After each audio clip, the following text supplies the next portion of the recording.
ایک دفعہ جب حضور اکرم صلی اللہ علیہ وآلہ وسلم لوگوں کو وضاحت فرما رہے تھے کہ بھوکھوں کو کھانا کھلانے کی کیا اہمیت ہے، تو ایک صحابی نے عرض کیا، یا رسول اللہ، کیا غیر مسلم کو بھی کھانا کھلانا ثواب کا باعث ہے؟ آپ صلی اللہ علیہ وآلہ وسلم نے سختی سے فرمایا، بھوکے انسان کو کھانا کھلانا ہے، بھوکا تو بس بھوکا ہی ہے، مسلمان ہو خواہ یہودی، جہاں کوئی انسان بھوکا ہو اس کو کھانا کھلایا جائے۔ آج ہم دیکھتے ہیں کہ اگر کوئی غریب دوائی کے لیے پیسے کا سوال کرے تو ہم اس سے کہتے ہیں کہ پہلے تیسرا کلمہ سناؤ۔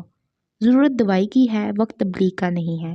تبلیغ کے لیے لاؤڈ سپیکر دن رات بول رہے ہیں، اور عجیب بات یہ ہے کہ لاؤڈ سپیکروں پر ٹیپ ریکارڈر بول رہے ہیں، شور پر شور مچا رہے ہیں، وقت بے وقت سب کچھ کہا جا رہا ہے، انسان کو اتنا کچھ سننے کو مل رہا ہے، بس خدا کی پناہ۔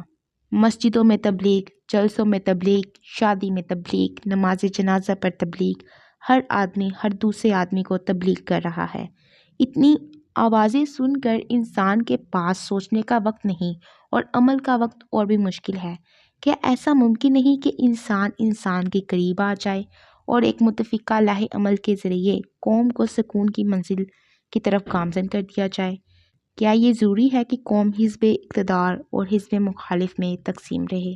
کیا یہ ضروری ہے کہ زندہ باد اور مردہ باد کے علاوہ اور کچھ نہ کیا جائے؟ کیا بیزاری سے بچت کی کوئی راہ نہیں؟ یہی وقت دعا ہے کہ اے اللہ ہم سب پر رحم فرما، ہمیں خود پسندی کے عذاب سے بچا۔ اے اللہ تو ہر لحاظ سے اپنی قدرتوں سمیت اکمل و اعلیٰ ہے، تیری بنائی ہوئی ہر چیز ایک مصلحت رکھتی ہے اور سب سے خوبصورت مخلوق انسان ہے۔ اے اللہ ہمیں انسانوں کی عزت کی توفیق عطا فرما، ہمیں دوسروں کی حقیقت ماننے کا جذبہ دے۔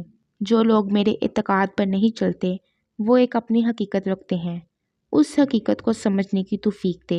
جو لوگ ہمارے خلاف بولتے ہیں ان کی بات تحمل سے سننے کا حوصلہ عطا فرما، اور جو ایک اچھے وقت کے انتظار میں بیٹھے ہیں ان کے حسن انتظار کو ایک کامیاب منزل عطا فرما۔ وہ دور نصیب کر دے کہ ہم تیری عبادت کریں اور تیرے بندوں سے محبت۔ سورج اپنی کرنوں سے بیزار نہ ہو اور کرنیں اپنے سورج کو چاٹ نہ لیں۔ لوگ جس درخت کے سائے میں بیٹھے ہیں اس کا سایہ چرا کر غائب نہ ہو جائیں۔ مروت اور محبت کے زمانے نازل فرما، ہمیں مال، شہرت اور اقتدار کے نشے کی بجائے سکون، مروت، محبت اور خدمات کے جذبات سے نواز دے۔ آمین ثم آمین۔